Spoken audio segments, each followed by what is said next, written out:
Movie opening ಸೀನ್‌ನಲ್ಲಿ ನಮಗೊಂದು ಬೋಟ್‌ನ ತೋರಿಸ್ತಾರೆ. ಆ ಬೋಟಲ್ಲಿರೋ ಜನರುಗಳು ಯಾವುದೋ ಒಂದು ಮರ್ಮಿಟ್‌ನ ನೋಡ್ಬಿಟ್ಟು ಅದ್ರ ಮೇಲೆ ಅಟ್ಯಾಕ್ ಮಾಡ್ತಾ ಇರ್ತಾರೆ. ಆಗ ಇಲ್ಲೇ ನಾವು ಒಬ್ಬನ ನೋಡ್ತೀವಿ. ಇವನ ಹೆಸರು ಬಂದ್ಬಿಟ್ಟು ಹೆರಿಕ್ ಅಂತ. ಹೆರಿಕ್ ಒಬ್ಬ ರಾಜ. ಬಟ್ ಆದ್ರೆ ಹೆರಿಕ್‌ಗೆ ರಾಜನಾಗಿ ಆಳಕ್ಕೆ ಇಷ್ಟ ಇರೋದಿಲ್ಲ. ಅವ್ನಿಗೇನಿದ್ರು ಈ ತರ ಅಡ್ವೆಂಚರ್ ಆಗಿ ಹೋಗಕ್ಕೆ ಇಷ್ಟ. ನಾರ್ಮಲ್ ಒಂಥರ ಮನುಷ್ಯರ ತರ ಜೀವನ ಮಾಡಕ್ಕೆ ಇಷ್ಟ. ಅವನು ಕೂಡ ಅವ್ರ ಹತ್ರ ಬಂದ್ಬಿಟ್ಟು ಸರಿಯಾಗಿ ಕಣ್ಬಿಟ್ಟು ನೋಡು, ಅದು ಮರ್ಮಿಡ್ ಅಲ್ಲ, ಒಂದು ಶಾರ್ಕ್ ಅದು ಅಂತ. ಅವ್ರು ನೋಡ್ತಾರೆ ಅದೊಂದು ಶಾರ್ಕ್ ಆಗಿರುತ್ತೆ. ಆಗ ಅಲ್ಲಿಗೆ ಗ್ರಿಮ್ಸ್ ಬರ್ತಾನೆ. ಗ್ರಿಮ್ಸ್ ಬಂದ್ಬಿಟ್ಟು ಏನ್ ಮಾಡ್ತಾ ಇದ್ದೀರಾ ರಾಜ್ಕುಮಾರ್, ಬನ್ನಿ ಈ ಕಡೆ, ನಿಮ್ಗೇನಾರ ಆದ್ರೆ ನಾನು ರಾಣಿಗೆ ಏನ್ ಹೇಳಿ ಅಂತ ಅವನ ಹತ್ರ ಹೇಳ್ತಾ ಇರ್ತಾನೆ. ಈ ಗ್ರಿಮ್ಸ್ ಬಂದ್ಬಿಟ್ಟು ಆ ರಾಜ್ಯದ ಒಬ್ಬ ಮಂತ್ರಿ. ಹೆರಿಕ್ ಕೂಡ ನಾನೇ ಚಿಕ್ಕ ಹುಡುಗನ ಗ್ರಿಮ್ಸ್ ಅವರೇ, ನಾನು ಸೇಫ್ಟಿನ ನೋಡ್ಕೊಬೋದು, ತಲೆ ಕೆಡ್ಸ್ಕೊಂಬೇಡಿ ಅಂತ ಇರ್ತಾನೆ. ಸೀನ್ ಕಟ್ಟಾಗಿ ನಮ್ಗೆ ಈ ಸಮುದ್ರದ ಕಡೆ ಇರೋ ಒಂದು ಪ್ರಪಂಚನ ತೋರಿಸ್ತಾರೆ. ಇಲ್ಲಿ ನಮ್ಗೆ ಈ ಸಮುದ್ರದ ರಾಜ ಟ್ರೈಟನ್ ಮತ್ತೆ ಹಾಗೆ ಅವನ್ಗೆ 7 ಹೆಣ್ಮಕ್ಳು ಇರ್ತವೆ. ಆದ್ರೆ ಇಲ್ಲಿ ಇರೋದೀಗ 6 ಹೆಣ್ಮಕ್ಳು, ಇನ್ನೊಬ್ಳು ಹೆಣ್ಮಗಳು ಇಲ್ಲಿ ಕಾಣಿಸ್ತಾ ಇರೋದಿಲ್ಲ. ಹಾಗಾಗಿ ಅಲ್ಲೇ ಇದ್ದ ಒಂದು ಏಡಿ, ಇದ್ರ ಹೆಸರು ಬಂದ್ಬಿಟ್ಟು ಸೆಬೆಸ್ಟಿನ್ ಅಂತ. ಸೆಬೆಸ್ಟಿನ್ಗೆ ಎಲ್ಲೋದ್ಲು ನೋಡು ಏರಿಯಲ್ಲೋ ಹೋಗಿ ಹುಡ್ಕೊಂಬ ಅಂತ ಆ ರಾಜ ಆ ಸೆಬೆಸ್ಟಿನ್ಗೆ ಹೇಳಿ ಹುಡ್ಕೊಂಬ ಅಂತ ಕಳಿಸ್ತಾನೆ. ಅವನು ಕೂಡ ಹೋಗ್ತಾನೆ ಹುಡ್ಕೊಂಬರೋಣ ಅಂದ್ಬಿಟ್ಟು. ಮತ್ತೆ ನಮ್ಗಿಲ್ಲಿ ಏರಿಯಲ್ನ ತೋರಿಸ್ತಾರೆ. ಏರಿಯಲ್ಗೆ ಈ ಮನುಷ್ಯರ ಬಗ್ಗೆ ತಿಳ್ಕೊಬೇಕು ಅಂತ ತುಂಬಾ ಆಸೆ ಇರುತ್ತೆ. ಏಕೆಂದ್ರೆ ಈ ಸಮುದ್ರದ ಕಡೆ ಮನುಷ್ಯರು ತಯಾರಿಸಿರೋ ಕೆಲವು ವಸ್ತುಗಳು ತುಂಬಾ ಸಿಕ್ಕಿರುತ್ತಲ್ಲ ಅವಳಿಗೆ. ಹಾಗಾಗಿ ಇವಳು ತಾಯಿ ತರ ಇವಳಿಗೆ ಈ ಮಾನವರು ಹೀಗೆ ಜೀವನ ಮಾಡ್ತಾರೆ ಅಂತ ತಿಳ್ಕೊಬೇಕು ಅಂತ ಆಸೆ ಇರುತ್ತೆ. ಬಟ್ ಆದ್ರೆ ಇವಳಿಗೆ ತಾಯಿ ಇರೋದಿಲ್ಲ, ಅವಳು ಸತ್ತೋಗ್ಬಿಟ್ಟಿರ್ತಾಳೆ. ಮತ್ತೆ ಇವಳ ಜೊತೆಗೆ ಒಂದು ಚಿಕ್ಕ ಮೀನ್ ಕೂಡ ಇರುತ್ತೆ. ಇದ್ರ ಹೆಸರು ಬಂದ್ಬಿಟ್ಟು ಫ್ಲೌಂಡರ್ ಅಂತ. ಈ ಫ್ಲೌಂಡರ್ನ ಹಾಕೊಂಡು ಒಂದು ಜಾಗಕ್ಕೆ ಅಂತ ಹೋಗ್ತಾರೆ. ಆ ಜಾಗದಲ್ಲಿ ಈ ಎಷ್ಟೊಂದು ಬೋಟುಗಳು ಸಮುದ್ರದ ಅಲೆಗಳಿಗೆ ಸಿಕ್ಕಾಕೊಂಡು ಅದ್ರೊಳಗಡೆ ಮುಳುಗೋಗಿರ್ತಲ್ಲ, ಆ ಜಾಗಕ್ಕೆ ಬರ್ತಾರೆ. ಇವ್ರ ತಂದೆ ಕೂಡ ಇಲ್ಲಿಗೆ ಹೋಗ್ಬಾರ್ದು ಅಂತ ಒಂದು ರೂಲ್ಸ್ ನ ಮಾಡಿರ್ತಾರೆ. ಆದ್ರೂ ಕೂಡ ಇವಳು ಅದನ್ನೆಲ್ಲ ಮೀರಿ ಆ ಮುಳುಗೋಗಿರೋ ಬೋಟ್ ಒಳಗಡೆ ಹೋಗ್ತಾಳೆ. ಅಲ್ಲೆಲ್ಲ ಹೋಗ್ತಿರ್ಬೇಕಾದ್ರೆ ಅವಳಿಗೆ ಎಲ್ಲಾ ಕೆಲವು ವಿಚಿತ್ರವಾಗಿರೋ ವಸ್ತುಗಳು ಸಿಗ್ತಾ ಇರ್ತವೆ. ಅದನ್ನೆಲ್ಲ ನೋಡಿ ಖುಷಿ ಪಡ್ತಾ ಇರ್ತಾಳೆ. ಆ ಫ್ಲೌಂಡರ್ ಕೂಡ ಬಾ ಇಲ್ಲಿಂದ ಹೋಗ್ಬಿಡೋಣ, ಇಲ್ಲೇನ ಶಾರ್ಕ್ ಬಂದ್ರೆ ಏನ್ ಮಾಡ್ತೀಯಾ, ಬಾ ಪ್ಲೀಸ್ ಹೋಗ್ಬಿಡೋಣ ಅಂತ ಹೇಳ್ತಾರೆ. ಇವಳು ಕೇಳ್ತಾನೆ ಇರೋದಿಲ್ಲ. ಆದ್ರೆ ಏನೂ ಆಗಲ್ಲ, ಬಾ ನೋಡ್ಕೊಳ್ಳೋಣ ಅನ್ಬಿಟ್ಟು ಆ ಮುಳುಗೋಗಿರೋ ಬೋಟ್ ಒಳಗಡೆ ಹೋಗ್ಬಿಟ್ಟು ಏನಾರ ಸಿಗುತ್ತೆ ಅಂತ ಹುಡುಕ್ತಾ ಇರ್ತಾಳೆ. ಆಗ ಟಕ್ಕನಲ್ಲಿ ಇದಕ್ಕಿದ್ದಂಗೆ ಒಂದು ಶಾರ್ಕ್ ಅಟ್ಯಾಕ್ ಆಗ್ಬಿಡುತ್ತೆ. ಈ ಶಾರ್ಕ್ ಇಂದ ಬಚಾವ್ ಆಗ್ಬೇಕು ಅಂತ ಇಬ್ಬರು ಒಂದೊಂದು ದಿಕ್ಕಿಗೆಲ್ಲ ಓಡ್ತಾರೆ. ಆ ಶಾರ್ಕ್ ಇಂದ ಸುಮ್ನೆ ಎಲ್ಲ ಅಟ್ಟಾಡಿಸ್ತಾ ಇರುತ್ತೆ ಇವ್ರು ಅದರಿಂದ ಎಲ್ಲ ತಪ್ಪಿಸ್ಕೊತಾ ಇರ್ತಾರೆ. ಆದ್ರೂ ಕೂಡ ಬಿಡ್ತಾ ಇರುತ್ತಿಲ್ಲ. ಕೊನೆ ಟೈಮಲ್ಲಿ ಫ್ಲೌಂಡರ್ನ ತಿನ್ನೋಕೆ ಅಂತ ಹೋದಾಗ ಇವಳ ಕಡೆಗೆ ಅಟ್ರಾಕ್ಟ್ ಮಾಡ್ಕೋತಾಳೆ. ಒಂದು ಐಡಿಯಾನ ಉಪಯೋಗಿಸ್ಕೊಂಡು ಆ ಬೋಟ್ ಒಳಗಡೆ ಒಂದು ಕನ್ನಡಿ ಇರುತ್ತೆ. ಇವಳು ಬಿಂಬ ಅದರಲ್ಲಿ ಬರೋ ತರ ಮಾಡಿ ಆ ಶಾರ್ಕ್ನ ಆ ಕನ್ನಡಿ ಒಳಗಡೆ ಲಾಕ್ ಮಾಡಿಸ್ಬಿಡುತ್ತೆ. ಮತ್ತೆ ಅಲ್ಲಿಂದ ತಪ್ಪಿಸ್ಕೊಂಡು ಶಿಸ್ತಾಗಿ ಬಂದ್ಬಿಡ್ತಾರೆ ಈ ಕಡೆಗೆ ಬಂದಾಗ ಇವ್ರಿಗೆ ಸ್ಕರ್ಟಲ್ ಸಿಗ್ತಾನೆ. ಸ್ಕರ್ಟಲ್ ಹತ್ರ ಇವಳಿಗೆ ಸಿಕ್ಕಿರೋ ಒಂದು ವಸ್ತು ಬಗ್ಗೆ ಕೇಳ್ತಾನೆ. ಅವನು ಕೂಡ ಏನೇನೋ ಹೇಳ್ತಾ ಇರ್ತಾನೆ. ಅದ್ರ ಬಗ್ಗೆ ಅವ್ನಿಗೆ ಜಾಸ್ತಿ ಗೊತ್ತಿರೋದಿಲ್ಲ, ಇದು ತಲೆ ಬಾಚ್ಕೊಳ್ಳೋದು ಅಂತಾನೆ. ಆಗ ಅಲ್ಲಿಗೆ ಟಕ್ಕನಿಗೆ ಸೆಬಾಸ್ಟಿಯನ್ ಬರ್ತಾನೆ. ಸೆಬಾಸ್ಟಿಯನ್ ಬಂದ್ಬಿಟ್ಟು ಏನ್ ಮಾಡ್ತಾ ಇದೀಯಾ, ನಿಮ್ ತಂದೆಯಲ್ಲಿ ಕರೀತಾರೆ, ಒಂದು ಮೀಟಿಂಗ್ ಇಟ್ಕೊಂಡವ್ರೆ, ಏನ್ ಮಾಡ್ತಿದ್ಯಾ ನೀನ್ ಇಲ್ಲಿ ಅಂತ. ಇವಳು ಕೂಡ ಹೌದಾ ನಮ್ಮ ತಂದೆ ಕರೀತಿದ್ರ, ಸರಿ ಆಯ್ತು ಬರ್ತೀನಿ ಅಂದ್ಬಿಟ್ಟು ಅಲ್ಲಿಂದ ಶಿಸ್ತಾಗಿ ಇವ್ರ ತಂದೆ ಹತ್ರ ಹೋಗ್ಬಿಡ್ತಾಳೆ. ಇವಾಗ ನೋಡ್ತೀವಿ ಇವಳ ಮೇಲೆ ಯಾರು ಒಂದು ಕಣ್ಣಿಟ್ಟಿರ್ತಾರೆ. ಇವಳು ಬೇರೆ ಯಾರು ಅಲ್ಲ, ಆ ಸಮುದ್ರದ ರಾಜ ಇದ್ದಾನಲ್ಲ ಟ್ರೈಟನ್, ಅವನ ತಂಗಿ ಇವಳನ್ನ ಯಾವ್ದೋ ಒಂದು ವಿಷಯಕ್ಕೆ ದೂರ ಇಟ್ಬಿಟ್ಟಿರ್ತಾನೆ. ಇವಳ ಹೆಸರು ಬಂದ್ಬಿಟ್ಟು ಉರ್ಸುಲಾ ಅಂತ. ಉರ್ಸುಲಾ ಇವಳ ಮೇಲೆ ಒಂದು ಕಣ್ಣೆ ಹಾಕಿರ್ತಾಳೆ. ಮತ್ತೆ ಇವಳಿಗೊಂದು ಆಸೆ ಇರುತ್ತೆ, ಇಡೀ ಸಮುದ್ರಕ್ಕೆ ನಾನ್ ರಾಣಿ ಆಗ್ಬೇಕು ಅಂತ. ಇವಳು ಎಷ್ಟೊಂದು ಕೆಟ್ಟ ಕೆಲಸ ಮಾಡ್ತಾ ಇರ್ತಾಳೆ. ಹಾಗಾಗಿ ಇವ್ರನ್ನ ಟ್ರೈಟನ್ನು ಇವಳನ್ನ ದೂರ ಇಟ್ಬಿಟ್ಟಿರ್ತಾನೆ. ಹೇರಿಯಲ್ಲಿ ಇವ್ರ ತಂದೆ ಹತ್ರ ಬರ್ತಾನೆ. ಇವ್ರ ತಂದೆ ಇವಳನ್ನ ನೋಡಿ ಎಲ್ಲೋಗಿದೆ ಅಂದಾಗ ಆ ಮೀನ್ ಇದೆಯಲ್ಲ ಬೈ ಮಿಸ್ ಆಗಿ ಅವ್ ಪೋರ್ಟ್ ಕಳೆಗಳ ಜಾಗಕ್ಕೆ ಹೋಗಿದ್ದು ಅಂತ ಹೇಳ್ಬಿಡುತ್ತೆ. ಇವ್ರಿಗೆ ಒಂದು ರೂಲ್ಸ್ ಆಗಿರುತ್ತೆ ಅಲ್ಲಿ ಹೋಗ್ಬಾರ್ದು ಅಂತ. ಆದ್ರೂ ಕೂಡ ಇಲ್ಲಿ ಹೋಗಿರೋದಕ್ಕೆ ಸರಿಯಾಗಿ ಬೈತಾರೆ ಇವ್ರಪ್ಪ, ಎಂತ ಕಲ್ಲು ಹೋಗಿದೆ ನನ್ನ ಮಾತನ್ನ ಮೀರಿ ಹಂಗೆ ಅಂತ. ಇವಳು ಕೂಡ ನನ್ನ ಮನುಷ್ಯರ ಬಗ್ಗೆ ಇನ್ನೂ ಸ್ವಲ್ಪ ತಿಳ್ಕೊಬೇಕು ಅಂದಾಗ ಈ ಮನುಷ್ಯರ ವಿಷಯ ಒಂದ್ಸಲಿ ಎತ್ತಿದ್ರೆ ನಾನು ಮಾತ್ರ ಸುಮ್ಮನೆ ಇರೋದಿಲ್ಲ ಅಂತ. ಯಾಕೆಂದ್ರೆ ಮನುಷ್ಯರಿಂದಾನೇ ಇವ್ರ ತಾಯಿ ಸತ್ತೋಗ್ಬಿಟ್ಟಿರ್ತಾರೆ. ಹಾಗಾಗಿ ಮನುಷ್ಯರು ಕಂಡ್ರೆ ಇವ್ರಿಗೆ ಆಗೋದೇ ಇಲ್ಲ, ಮನುಷ್ಯರು ಎಲ್ಲ ನಮ್ಗೆ ತೊಂದರೆ ಮಾಡೋರೆ ಅನ್ಬಿಟ್ಟು ಸರಿಯಾಗಿ ಬೈತಾ ಇರ್ತಾರೆ. ಇನ್ಮೇಲೆ ನೀವು ಮನುಷ್ಯರ ಬಗ್ಗೆ ಮಾತಾಡಬಾರ್ದು ಅಂದ್ಬಿಟ್ಟು ಅವಳು ಕೂಡ ಬೇಜಾರು ಮಾಡ್ಕೊಂಡು ಅಲ್ಲಿಂದ ಹೋಗ್ಬಿಡ್ತಾಳೆ. ಮತ್ತೆ ಆ ರಾಜ ಸೆಬಾಸ್ಟಿನ್ಗೆ ಹೇಳ್ಬಿಟ್ಟು ನೀನು ಆದಷ್ಟು ಏರಿನ ಬಗ್ಗೆ ಗಮನ ಕೊಡು ಅಂದ್ಬಿಟ್ಟು ಅವಳು ಹಿಂದೆ ಬಿಟ್ಬಿಡ್ತಾನೆ ಅಬ್ಸರ್ವ್ ಮಾಡೋದಕ್ಕೆ. ಇವಳು ಬೇಜಾರು ಮಾಡ್ಕೊಂಡು ಒಂದು ಜಾಗಕ್ಕೆ ಬರ್ತಾಳೆ. ಇವಳಿಗೆ ಅಂತ ಒಂದು ಪ್ರೈವೇಟ್ ಜಾಗ ಇರುತ್ತೆ. ಅಲ್ಲಿ ಬಂದು ನೋಡಿದಾಗ ಇವಳಿಗೆ ಸಿಕ್ಕಿರೋ ಎಲ್ಲಾ ವಸ್ತುಗಳು, ಅಂದ್ರೆ ಈ ಮನುಷ್ಯರು ಬೋಟ್ ಒಳಗಡೆ ಸಿಕ್ಕಿರುತ್ತಲ್ಲ ಆ ಎಲ್ಲಾ ವಸ್ತುಗಳನ್ನ ತಗೊಂಡ್ಬಂದು ಒಂದು ಕಡೆ ಸ್ಟೋರ್ ಮಾಡಿ ಇಟ್ಟಿರ್ತಾಳೆ. ಇವಳಿಗೆ ಎಷ್ಟು ಹುಚ್ಚಿರುತ್ತೆ ಅಂದ್ರೆ ಮನುಷ್ಯರ ಬಗ್ಗೆ ತಿಳ್ಕೊಳ್ಳೋದಕ್ಕೆ ಅಷ್ಟು ಹುಚ್ಚಿರುತ್ತೆ ಇವಳಿಗೆ. ಮತ್ತೆ ಈ ನೀರ್ ಮೇಲ್ಗಡೆ ಏನೋ ಒಂಥರ ಲೈಟು ಹೊಳೆಯೋ ತರ ಇವಳಿಗೆ ಕಾಣಿಸ್ತಾ ಇರುತ್ತೆ. ಏನಿರ್ಬೋದು ಅಂದ್ಬಿಟ್ಟು ಇವಳು ಮೇಲ್ಗಡೆ ಹೋಗ್ಬಾರ್ದು ಅಂತ ರೂಲ್ಸ್ ಇದ್ರು ಕೂಡ ಇವಳು ಮೇಲ್ಗಡೆ ಬಂದು ನೋಡ್ತಾಳೆ. ಮೇಲ್ಗಡೆ ಬಂದು ನೋಡಿದಾಗ ಒಂದು ಬೋಟ್ ಇರುತ್ತೆ. ಆಕ್ಚುಲಿ ಏನಂದ್ರೆ ಈ ರಾಜಂದು ಬರ್ತಡೇ ಇರುತ್ತಲ್ಲ ಹೆರಿಕ್ದು, ಹಾಗಾಗಿ ಎಲ್ಲ ಪಾರ್ಟಿ ಸೆಲೆಬ್ರೇಟ್ ಮಾಡ್ತಾ ಇರ್ತಾರೆ, ಪಟಾಕಿ ಗಿಟಾಕಿ ಎಲ್ಲ ಹೊಡ್ಕೊಂಡು. ಅವಳು ಅದನ್ನ ನೋಡಿ ತುಂಬಾ ಖುಷಿ ಪಡ್ತಾಳೆ. ಈ ಹೆರಿಕ್ ತನ್ನ ರಾಜನ ಮರೆತು ಒಂಥರ ನಾರ್ಮಲ್ ಮನುಷ್ಯನ ತರ ತುಂಬಾ ಚೆನ್ನಾಗಿ ಎಂಜಾಯ್ ಮಾಡ್ತಾ ಇರ್ತಾನೆ ಆ ಜನರುಗಳ ಹತ್ರ. ಕ್ರಿಮ್ಸ್ಪಿ ಬಂದ್ಬಿಟ್ಟು ನೀನೊಬ್ಬ ರಾಜ ಹೆರಿಕ್, ನೀನು ಈ ರೀತಿ ಚಿಕ್ಕ ಮಕ್ಳ ತರ ಆಟ ಆಡ್ತಿದ್ರೆ ಹೇಗೆ ಅಂದಾಗ ನನ್ಗೆ ಈ ತರ ಇರೋಕ್ಕೆ ಇಷ್ಟ, ನನಗೆ ರಾಜನ ತರ ಆಳಕ್ಕೆ ಇಷ್ಟ ಇಲ್ಲ, ಒಂಥರ ಈ ಜನರುಗಳ ಜೊತೆ ಬೆರೆಯಕ್ಕೆ ನನಗೆ ಇಷ್ಟ ಅಂತ ಹೇಳ್ತಾ ಇರ್ತಾಳೆ. ಇದನ್ನೆಲ್ಲ ಅವಳಿಗೆ ಕೇಳಿಸ್ಕೊತಾ ಇರ್ತಾಳೆ. ಆಗ ಸಡನ್ ಆಗಿ ಹೆರಿಕ್ ನೋಡ್ತಾನೆ. ಆಗ ಅಲ್ಲೊಂದು ತೂಫಾನ್ ಬರ್ತಾ ಇರುತ್ತೆ, ತುಂಬಾ ಜೋರಾಗಿ ಮಳೆ ಬರ್ತಾ ಇರುತ್ತೆ. ಹಾಗಾಗಿ ಎಲ್ಲರೂ ಬೋಟ್ ಕಂಟ್ರೋಲ್ ಮಾಡ್ಕೊಳ್ರು, ತೂಫಾನ್ ಬರ್ತಾ ಇದೆ ಅಂದಾಗ ಎಲ್ಲರೂ ಕೂಡ ಬೋಟ್ನ ಕಂಟ್ರೋಲ್ ಮಾಡೋಕೆ ಅಂತ ಹೋಗ್ತಾರೆ. ಬಟ್ ಆಗ್ತಾನೆ ಇರೋದಿಲ್ಲ. ತುಂಬಾ ಜೋರು ಮಳೆ ಬಂದಿರೋದ್ರಿಂದ ಆ ಬೋಟ್ ಏನಿದೆ ಅದು ಹೋಗ್ಬಿಟ್ಟು ಒಂದು ಬಂಡೆಗೆ ಡಿಕ್ಕಿ ಹೊಡೆದು ಬಿಡುತ್ತೆ. ಆ ಡಿಕ್ಕಿ ಹೊಡೆದಿರೋದ್ರಿಂದ ಆ ಬೋಟಲ್ಲಿ ಕಟ್ಟಿರೋ ಒಂದು ಲ್ಯಾಂಪ್ಗಳು ಆ ಬೋಟ್ ಮೇಲೆ ಬಿದ್ದು ಬೆಂಕಿ ಎತ್ಕೊಳಕ್ ಶುರು ಆಗ್ಬಿಡುತ್ತೆ. ಎಲ್ಲರೂ ಕೂಡ ಆ ಬೋಟಿಂದ ಆಚೆ ಬಂದ್ಬಿಟ್ಟು ಒಂದೊಂದು ಚಿಕ್ಕ ಚಿಕ್ಕ ಬೋಟ್ಗಳಿರುತ್ತೆ, ಅದ್ರ ಮೇಲ್ಗಡೆ ಹತ್ಕೋತಾ ಇರ್ತಾರೆ. ಹೇರಿಗೂ ಕೂಡ ಇನ್ನೇನು ಹೋಗೋಣ ಅಂತ ನೋಡ್ತಾನೆ. ಆದ್ರೆ ಇವನು ಒಂದು ಸಾಕಿರೋ ಒಂದು ನಾಯಿ ಇರುತ್ತೆ, ಅದ್ರ ಹೆಸರು ಮ್ಯಾಕ್ಸ್ ಅಂತ. ಅದು ಬೋಟ್ ಒಳಗಡೆ ಇರುತ್ತೆ, ಅದನ್ನ ಕಾಪಾಡಬೇಕು ಅಂದ್ಬಿಟ್ಟು ಅದ್ರ ಹತ್ರ ಹೋಗ್ತಾನೆ. ಅದನ್ನ ಎತ್ಕೊಂಡು ಅದನ್ನ ನೀರಿಗೆ ಎಸಿತಾನೆ. ಇದನ್ನೆಲ್ಲ ಏರಿಯಲ್ಲೂ ನೋಡ್ತಾ ಇರ್ತಾಳೆ. ನೀನು ಹಿರಿಕು ಕೂಡ ನೀರಿಗೆ ಆರ್ಬೇಕು ಅನ್ನೋಷ್ಟೇ ಆ ಬೋಟು ಪಲ್ಟಿ ಹೊಡ್ತಿರೋದ್ರಿಂದ ಇವನ್ ತಲೆ ಆ ಬೋಟ್ಗೆ ಹೊಡ್ಕೊಂಡು ಪ್ರಜ್ಞೆ ತಪ್ಪಿ ಶಿಸ್ತ ನೀರೊಳಗಡೆ ಬಿದ್ದೋಗ್ಬಿಡ್ತಾನೆ. ಇದನ್ನ ಏರಿಯಲ್ಲಿ ನೋಡ್ಬಿಟ್ಟು ಆ ಸಮುದ್ರದ ಕಡೆ ಹೋಗಿ ಅವನ್ನ ಎತ್ಕೋತಾಳೆ. ಇವಳು ಫಸ್ಟ್ ಟೈಮ್ ಮಂಚೂನ ನೋಡಿರ್ತಾಳೆ ಮತ್ತೆ ಮುಟ್ಟಿರ್ತಾಳೆ. ಇದು ಅವಳಿಗೆ ತುಂಬಾ ಖುಷಿ ಆಗ್ತಾ ಇರುತ್ತೆ. ಅವನ್ನ ನೋಡಿರೋದ್ರಿಂದ ಅವನ್ನ ಕರ್ಕೊಂಡು ತಡುಕ್ಕೆ ಬರ್ತಾಳೆ. ಬೆಳಗ್ಗೆ ಆಗ್ಬಿಟ್ಟಿರುತ್ತೆ ಆಲ್ರೆಡಿ. ಅವಳು ಕೂಡ ಅವನ್ನ ಹೆಪ್ಸೋಕೆ ಟ್ರೈ ಮಾಡ್ತಾ ಇರ್ತಾಳೆ. ಇವಳೊಂದು ಹಾಡನ್ನ ಆಡ್ತಾ ಇರ್ತಾಳೆ. ಹಾಗೆ ಅವ್ನಿಗೆ ಲೈಟ್ ಪ್ರಜ್ಞೆ ಬರುತ್ತೆ. ಅವಳನ್ನ ಪೂರ್ತಿ ನೋಡಕ್ ಆಗ್ತಿದ್ರು ಒಂದ್ ಸ್ವಲ್ಪ ಮಂಜಾಗಿ ನೋಡ್ತಾನೆ ಅವಳನ್ನ. ಆಗ ಅಲ್ಲಿಗೆ ಈ ಸೈನಿಕರೆಲ್ಲ ಬರ್ತಾ ಇರ್ತಾರಲ್ಲ, ಹಾಗಾಗಿ ಅವನ್ನ ಅಲ್ಲೇ ಬಿಟ್ಬಿಟ್ಟು ಇವಳು ವಾಪಸ್ ನದಿ ಒಳಗಡೆ ಹೊಂಟೋಗ್ಬಿಡ್ತಾಳೆ. ಅವರು ಕೂಡ ಆ ರಾಜ್ಯದ ಜನರು ಕೂಡ ಹೆಂಗೋ ರಾಜ್ಕುಮಾರ್ ಬದುಕಿದಾನೆ ಸಾಕು ದೇವ್ರೆ ಅಂದ್ಬಿಟ್ಟು ಅವನ್ನ ಕರ್ಕೊಂಡು ಸೀದಾ ಅರಮನೆಗೆ ಕರ್ಕೊಂಡು ಹೋಗ್ತಾ ಇರ್ತಾರೆ. ಇದನ್ನೆಲ್ಲ ಇವಳು ನೋಡ್ತಾ ಇರ್ತಾಳೆ. ಇದನ್ನೆಲ್ಲ ಸ್ಕರ್ಟಲ್ ಮತ್ತೆ ಸೆಬಾಸ್ಟಿಯನ್ ನೋಡಿರ್ತಾರಲ್ಲ, ಹಾಗಾಗಿ ಈ ವಿಷಯನ ರಾಜಂಗೆ ಹೇಳ್ಬಾರ್ದು ಅಂದ್ಬಿಟ್ಟು ಅವರಿಬ್ರು ಒಂಥರ ಡೀಲ್ನ ಮಾಡ್ಕೋತಾರೆ ಅಷ್ಟೇ. ಇದನ್ನೆಲ್ಲ ಒಂದು ವಿಷನ್ ಆಗಿ ಉರ್ಸಲ ನೋಡ್ತಾ ಇರ್ತಾಳಲ್ಲ, ಒಳ್ಳೆ ಚಾನ್ಸ್ ಸಿಗ್ತೈತೆ ನನಗೆ, ಆದಷ್ಟು ಬೇಗ ಇವಳನ್ನ ಯೂಸ್ ಮಾಡ್ಕೊಂಡು ಈ ಜಾಗಕ್ಕೆ ನಾನೇ ರಾಣಿ ಆಗ್ತೀನಿ ಅಂತ ಇವಳೊಂದು ಪ್ಲಾನ್ ಮಾಡ್ಕೊಂಡಿರ್ತಾಳೆ. ಇದಾದ್ಮೇಲೆ ಇವಳು ಪ್ರೈವೇಟ್ ಜಾಗಕ್ಕೆ ಕೊಂಡೋಗ್ಬಿಡ್ತಾಳೆ.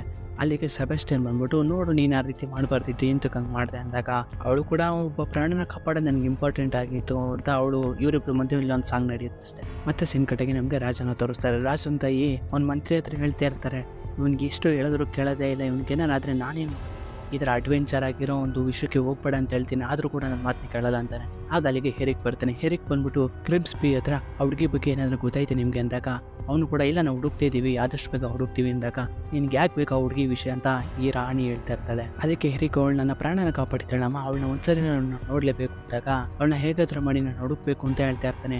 ಆದ್ರೆ ಈ ರಾಣಿ ನೀನ್ ಅಲ್ಲಿಂದ ಬದುಕು ಬಂದಿದ್ದೆ ಹೆಚ್ಚು, ನೀನು ಇನ್ನೊಂದ್ಸಲಿ ಇನ್ಮೇಲೆ ಬೋಟ್ ಹತ್ತಾಗಿಲ್ಲ, ಮತ್ತೆ ಈ ಜಾಗನ ಬಿಟ್ಟು ನೀನು ಎಲ್ಲೂ ಹೋಗಂಗಿಲ್ಲ, ಇಲ್ಲೇ ಇರಬೇಕು ಅಂತ ಒಂದು ರೂಲ್ಸ್ನ ಮಾಡ್ತಾರೆ. ಹಾಗಾಗಿ ಅವ್ನು ಬೇಜಾರು ಮಾಡ್ಕೊಂಡು ಹೊಂಟೋಗ್ಬಿಡ್ತಾನೆ. ನಿಮ್ಗೆ ಹೇಳ್ದಾಗೆ ಇವನ್ಗೆ ಈ ಜಗಳಗಳೇ ಯಾವುದು ಇಷ್ಟ ಇರೋದಿಲ್ಲ, ಬೇರೆ ರಾಜ್ಯಗಳ ಜೊತೆ ಒಂದಾಗಿ ಚೆನ್ನಾಗಿರ್ಬೇಕು ಅಂತ ಇವನ ಆಸೆ ಇರುತ್ತೆ. ಹಾಗೆ ಅವಳನ್ನ ನೆನ್ಸ್ಕೊಂಡು ತುಂಬಾ ಹುಡುಕ್ತಾ ಇರ್ತಾನೆ.